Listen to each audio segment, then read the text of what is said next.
You know who we're going to go to? Our guy down there in sunny Las Vegas. Brad, how we doing? You all set for another weekend of college football betting action?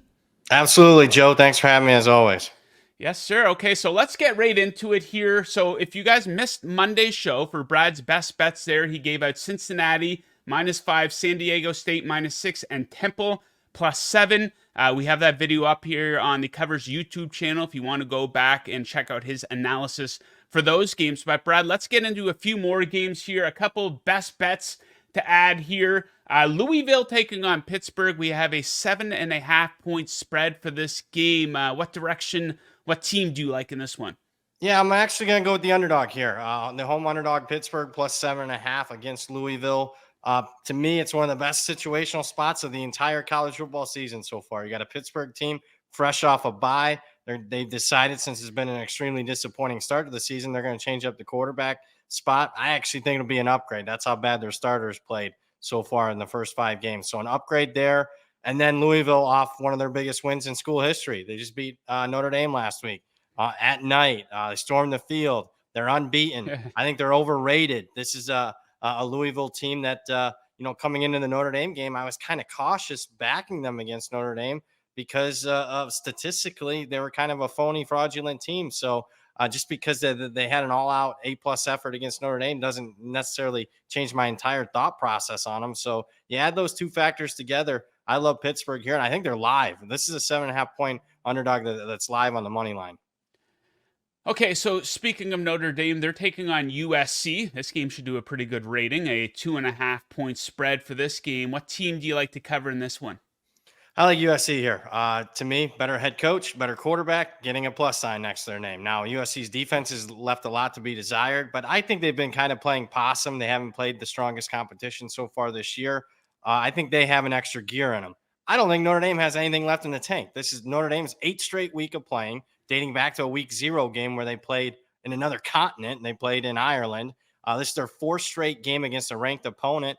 And probably one of the last teams I want to play if I'm running on empty is this USC offense led by Caleb Williams. So I think this is another underdog that I think's obviously very live on the money line. I think USC wins outright. So let's go ahead and take the +2.5. All right, a couple dogs there. Let's get into a couple of the big games here. Tennessee, Texas A&M. We got a 3 point spread for this one. Who do you like to cover in this matchup? Yeah, I like the home favorite. Situationally is the handicapping factor here. Tennessee fresh off a bye. A&M just played Alabama. All out 60-minute effort there. And then matchup wise, I think Tennessee's defensive front will be able to get pressure on Texas A&M. It's a very tough place to play, Neyland Stadium. And I think Tennessee, if you looked at what Alabama was able to do to beat Texas A&M's good defense, it's throw the football down the field. Well, that's what Tennessee does. So as long as Joe Milton's not throwing some interceptions this week, I think Tennessee's a safe bet here, -3. Okay, next up, a very fun looking game. Washington taking on Oregon. Once again, a 3 point spread. We like the underdog, or do we like the favorite in this game? Yeah, I mean, this is probably the best matchup of the weekend in college football. Two top 10 teams. I'm going to keep it very simple. I think I have the better quarterback. I think I have the better head coach in a very hostile environment. I like Washington -3. In the weeds a little bit, I'm a big narrative-driven guy because I think narratives can impact point spreads, especially in today's day and age with 30-plus legal 30-plus states being legal betting. And I just go back to Oregon's game against Texas Tech, where Oregon was +4 in turnovers in that game. If they're +2 in turnovers, they lose that game outright. So if they're heading to Seattle with a loss, what's this point spread? Is it 3? No, it's not. It's probably Washington, probably 4. So I think there's a little bit of value there on the Washington side, -3. Okay, let's wrap things up here. Oregon State taking on UCLA, a 3.5 point spread for this one. Who do you like? Shocker, another home favorite here. Here's where I think the value is.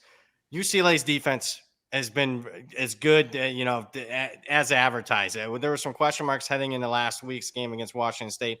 They answered those question marks. With that being said, this is a UCLA defense that has not faced a balanced offense like they'll see on Saturday night against Oregon State that can run and pass. Washington State, who they beat, can only pass, couldn't run. Utah, who they fared well against, this is a Utah team that can't pass but can run. So I question UCLA's defense. It's number 1 in some categories defensively.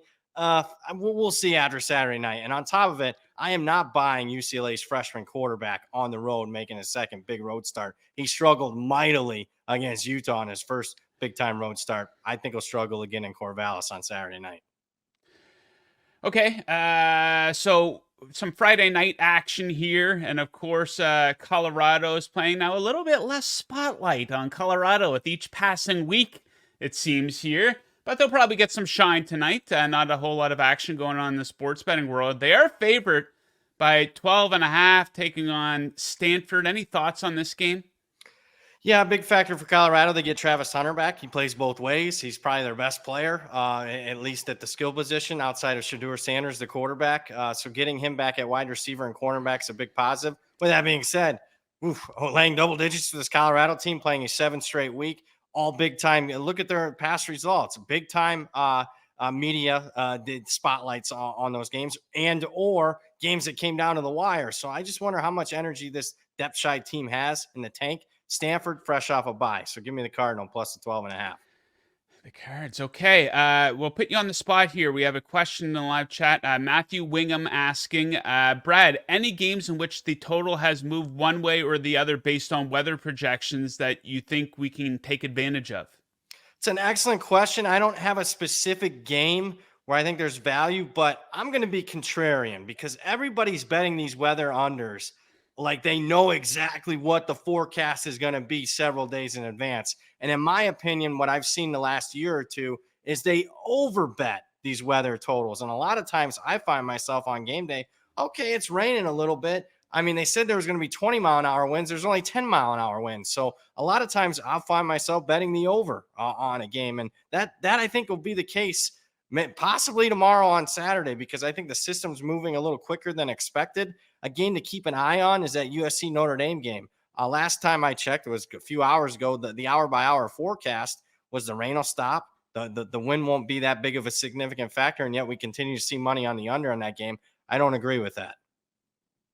Underreact. I love that. One final question, Brad. Do you ever take a look at player props for college football? And do you ever think we'll see them grow to the popularity that we have with player prop betting in the NFL?